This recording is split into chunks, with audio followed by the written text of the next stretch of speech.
যারা খেলছে যে ওদেরকে দায়িত্ব নিয়ে খেলতে হবে, কারণ নর্মালি অন্য দলের তুলনায় আমরা ব্যাটসম্যান বেশি নিয়ে খেলি, বাট আমরা কিন্তু প্রবলেমটা হচ্ছে ব্যাটসম্যানদের। প্রথম ম্যাচে আমরা 154 করেছি, সেটাও গুড এনাফ না, এবং পরের ম্যাচে আমরা 144 কিন্তু আমরা করতে পারিনি। সেটা বাংলাদেশের মতো টিম এখানে কিন্তু ইজিলি জেতার কথা ছিল।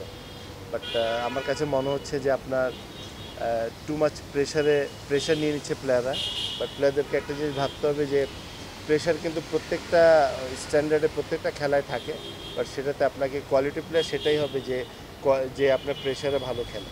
তো সেই ধরনের প্লেয়ার কিন্তু আমাদের দরকার, এবং this is the right opportunity. যে এখানকার আমেরিকার টিম ভালো, বাট আপনি একদম ভালো বলা যাবে না।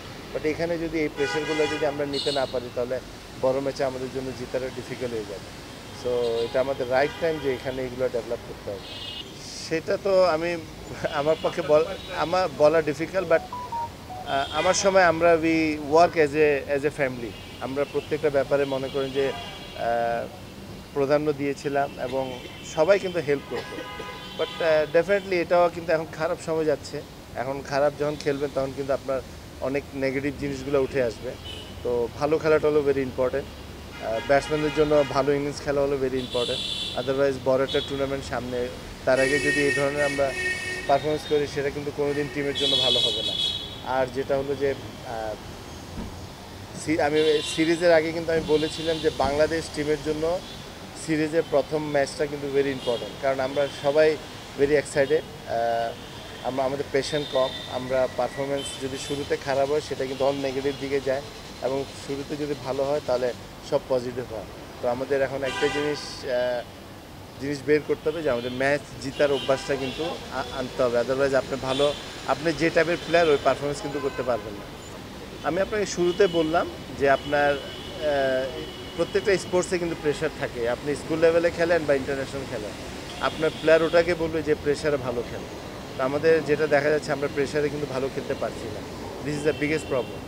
আমাদের প্লেয়ারদের যে কোয়ালিটি আছে, ওই কোয়ালিটির সাথে এই পারফরমেন্সের সাথে কিন্তু মিল হচ্ছে না। এখন আমার মনে হয় যারা ইনভলভ আছে, যারা যে দায়িত্বে আছে, ওনাদেরকে কিন্তু আরও বেশি ইনভলভ হওয়া উচিত, এবং ভালো পারফরমেন্স এটা বের করা উচিত আমার কাছে মনে হচ্ছে। কারণ বাংলাদেশে তো মনে করেন এটা শুরুর থেকে, নট যে এই গত 3-4 বছর না, আমরা যখন খেলা শুরু করেছি তখন থেকে 94-এ যেমন আমাদের প্রেশার ছিল 3টা টিম কোয়ালিফাই করবে, তখন কিন্তু আমাদের অনেক বড় প্রেশার ছিল, সারা জাতি তাকে ছিল। 97 আমরা কোয়ালিফাই করলাম। সো প্রেশার কিন্তু আপনার থাকবে, বাট প্লেয়াররা আমার মনে হয় যে কেন জানি আমার মনে হয় প্লেয়াররা কিন্তু প্রেশারটা বেশি নিয়ে নিচ্ছে। এটা বললাম তো, আপনি যখন প্রেশারে পড়বেন আপনি কিন্তু ব্ল্যান্ড হয়ে যাবেন। আপনি কী করছেন আপনি জানবেন না, কী করবেন এটাও জানবেন না। সো আমার কাছে মনে যেটা হয়েছে যে প্রেশারে অ্যাডজাস্টমেন্ট হলো ভেরি ইম্পর্টেন্ট। ভালো প্লেয়াররা কিন্তু প্রেশারে কিন্তু অ্যাডজাস্ট করে ফেলে। তো আপনি যতই ডোমেস্টিকে রান করেন, যতই পারফরমেন্স করেন, আপনি যদি প্রেশারে গিয়ে যদি পারফরমেন্স করতে না পারেন, তাহলে কিন্তু আপনার টিম কোনোদিন ভালো করবে না। সেটা কিন্তু শুধু আমি প্লেয়ারদের ক্ষেত্রে বলছি না, যারা ইনভলভ আছে, আপনার কোচিং স্টাফ আছে, যারা দায়িত্বে আছেন, সবাইকে কিন্তু এটা সিরিয়াসলি চিন্তা করা উচিত।